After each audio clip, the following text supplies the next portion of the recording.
नमस्कार दोस्तों, मैं गोविंद विश्वास आप सभी का इस चैनल पे एक बार फिर से स्वागत करता हूं। आज है 5 जुलाई और एक नए ब्लॉग में आप सभी का स्वागत है। जैसे कि देख रहे हैं दिन की शुरुआत हो चुकी है और जो चैनल पर नए हैं चैनल को सब्सक्राइब कर सकते हैं, बेल आइकन को दबा सकते हैं क्योंकि उनको नए ब्लॉग के नोटिफिकेशन उसी वजह से मिलेंगे।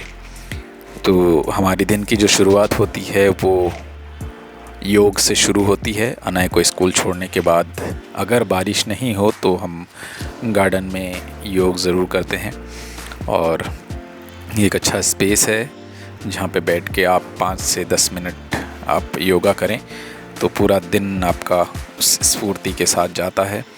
जैसे कि हम सभी को ये जानने की ज़रूरत है कि योग से बहुत सारे फ़ायदे होते हैं, जिससे आपके बॉडी में जो एक कसाव सा रहता है वो अच्छे से, कई बार बहुत अच्छे से आप उसको स्फूर्ति महसूस करते हैं। और ये बात जो है रामदेव बाबा हमेशा बोलते रहते हैं कि इस तरह के एक्सरसाइज जो आपको 10 मिनट में 10 घंटे के लिए चार्ज कर देता है। तो इसीलिए हम ये जो एक्सरसाइज है सुबह सुबह करते हैं, योगासन करते हैं, ताकि आपकी बॉडी में एक स्फूर्ति बनी रहे।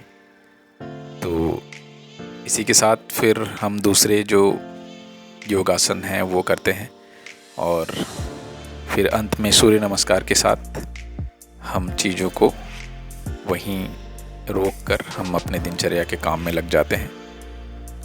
तो ये जो एक्सरसाइज है इससे पहले ही बता चुका हूँ, इससे बैकबोन की जो दर्द है या बैकबोन में जो कसावट होती है वो ठीक होता है। इससे बॉडी को काफ़ी रिलैक्स मिलता है। और एक और एक्सरसाइज है जिससे पीठ के दर्द व इस तरह की जो भी चीज़ें हैं, जैसे हम रात को सोते हैं सुबह उठते हैं तो हमारे पीठ में भी एक अलग तरह का गद्दे की वजह से दर्द होता है, तो इससे वो चीज़ रिलैक्स हो जाता है और चुटकियों में वो दूर हो जाता है। तो मेरे ख्याल से ये बहुत उपयोगी है। और ये एक डिजिटल डायरी का एक और पन्ना, 5 जुलाई का जो पन्ना है वो आप देख रहे हैं। और इसी के साथ हम आगे की एक्सरसाइज को पूरा करते हैं। और आप इतना समय, इतना पेशेंस से ये वीडियो देख रहे हैं, इसके लिए बहुत बहुत धन्यवाद। और जिन्होंने जो वीडियो नहीं भी देख के आगे फॉरवर्ड कर के देखेंगे वो उनके लिए भी बहुत बहुत धन्यवाद। तो सूर्य नमस्कार के साथ साथ हम योग की जो 5-10 मिनट की प्रक्रिया है उसको विराम दे देंगे, क्योंकि ये सूर्य नमस्कार है जिसमें बॉडी के सभी अंग, जो सारी एक्सरसाइज है, इसमें करीब 8-9 एक्सरसाइज हैं जो हो जाती हैं। अगर ये कर लें तो मेरे ख्याल से और दूसरा कुछ करने की ज़रूरत नहीं पड़ती है।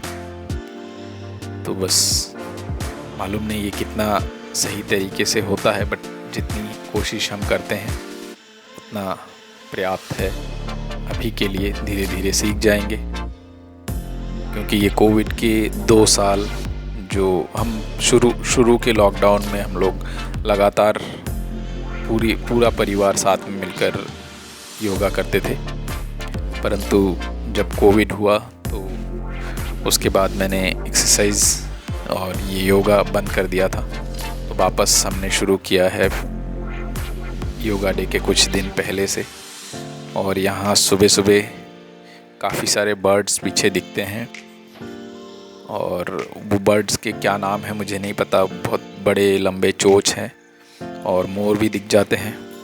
और दूर वो आपको एक मोर दिख रहा होगा। और यहाँ ये बारिश नहीं हो रही है, एक्चुअली टंकी ओवरफ्लो हो गया है, उसी का पानी है, तो बीच बीच में ये सब चीज़ें भी होती रहती हैं। हाँ, अब हम आ चुके हैं अपने स्टूडियो में, तो काम के साथ हम दिन की शुरुआत करते हैं, क्योंकि अभी आर्या सो रही है, अनय स्कूल में है। तो जितना समय हम दे पाते हैं बच्चों के बीच में से भी समय निकाल कर देना ही चाहिए।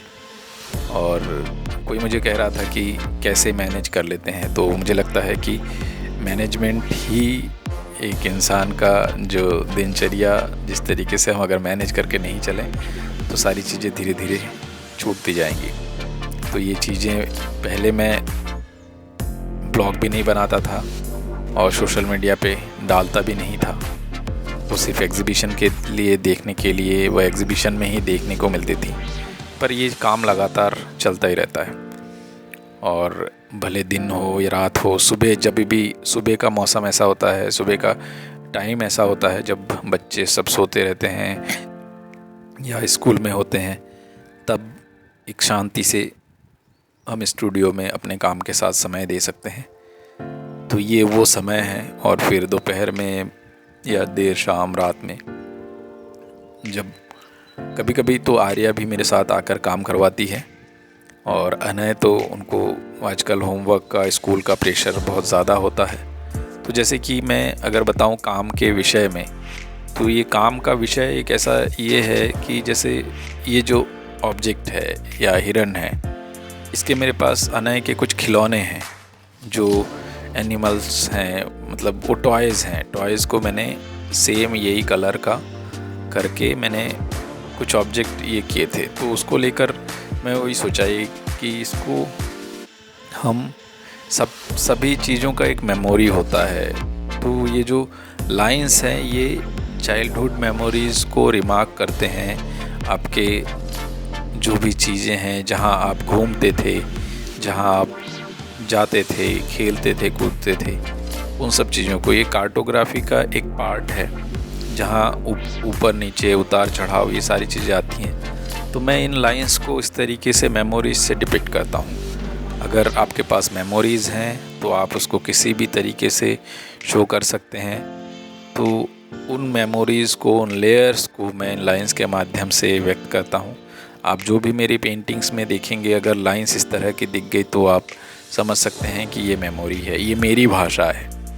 और मेरी भाषा, सबका एक लैंग्वेज होता है काम का, तो उन लैंग्वेज को डेवलप करना बहुत इम्पॉर्टेंट है, जिससे आपकी एक आइडेंटिटी दिखती है। और मेरे साथ ये बहुत रेयर होता है कि जो काम में जो चीज़ें, लैंग्वेज, अभी भी मैं उसी फ्लो में, उसी तरीके से काम करता जाता हूँ जिस तरीके से मैं पहले करता था। तो कई बार बहुत सारी चीज़ें आती हैं मन में कि कुछ और तरह के करूं, क्योंकि आपने मेरे एक्सपेरिमेंटल वर्क्स भी देखे होंगे। तो अब मटेरियल वो बॉम्बे से मैं बुला चुका हूं, वो आ गए हैं। अभी ये कैनवास ख़त्म करने के बाद थोड़े दिनों बाद सारा प्रिपरेशन करना है एग्ज़िबिशन का। तो लगभग प्रिपरेशन तो हो चुका है, कैनवास वगैरह मैं फ़ाइनल करके पैक करके रखता हुआ जा रहा हूँ। तो धीरे धीरे आपको सारी चीज़ें ब्लॉग में देखने को मिलेंगी। और ये काम अभी फिनिश हो जाएगा तो ये भी फ़ोटोग्राफी करके इसको भी मैं पैक करके रख दूँगा। फिर बहुत सारी चीज़ें होती है, एक्सेल शीट बनाना, PDF के लिए फ़ोटोग्राफ निकालना, कौन कौन से काम डिस्प्ले होने हैं, वो सारी चीज़ें। फिर मिक्स मीडिया के काम, फ्रेमिंग आने हैं, स्ट्रेच होने हैं कैनवास।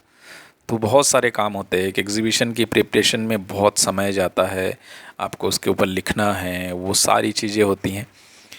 तो इतना आसान नहीं होता है कि आपने सिर्फ काम कर लिया और उसके बाद एग्ज़िबिशन के लिए आपने तैयार कर लिया, फिर उसके बाद आपका एक शो हो रहा है तो उसमें बहुत सारी तैयारियां करनी पड़ती हैं। किससे ओपनिंग कराना है, कौन कौन आने वाला है, किनको आप बुलाने वाले हैं, तो ये सारी चीज़ें होती हैं। और मेरे ख्याल से यही सीखने वाला विषय है कि किस तरीके से हम अपना बेस्ट हमेशा देने की कोशिश करें। और मैं कोशिश करता हूँ हमेशा अपना बेस्ट देने की, जितना मुझसे हो सकता है। और मैं चाहूँगा जो भी दर्शक देखते हैं वो दूसरों से भी शेयर करें वीडियो को, क्योंकि ये एक तरीका है आप काम को शुरू करने का। अगर आपका काम ब्रेक हो गया है, बीच में छूट गया है, तो वापस से आप शुरू ज़रूर कर सकते हैं। और मुझे लगता है जहाँ से शुरू करें वहीं से शुरुआत होती है, और धीरे धीरे काम और चीज़ें ऐसे डेवलप होती जाती हैं। तो उसमें मैंने बहुत एक मिनिमलिस्टिक कलर्स का यूज़ किया है, जिसमें हल्के पतले लेयर्स पहले के, जो एक ट्रांसपेरेंसी दिख रही है वाटर कलर जैसा, ये चीज़ें भी इसमें आ जाती हैं।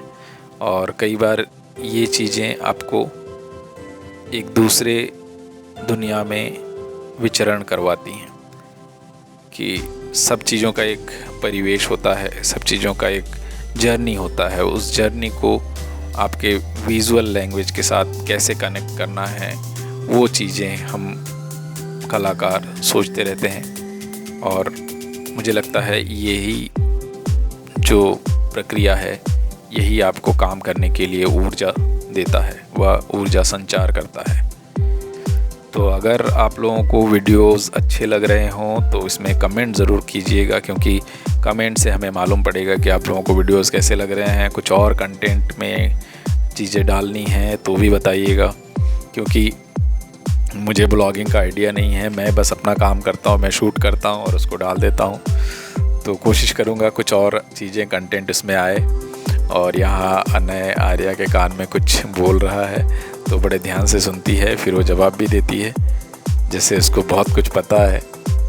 तो ये चीज़ें, ये कुछ हंसी मजाक के ये चीज़ें चलती रहती हैं, कभी कभी रोती भी है। तो बस इसी के साथ दिन यहीं ख़त्म हुआ। अभी रात के करीब बज रहे हैं 8:30 और अनय की पढ़ाई चल रही है। तो बस फिर मिलते हैं अगले ब्लॉग के साथ। बाय बाय, नमस्कार, जय हिंद, गुड नाइट।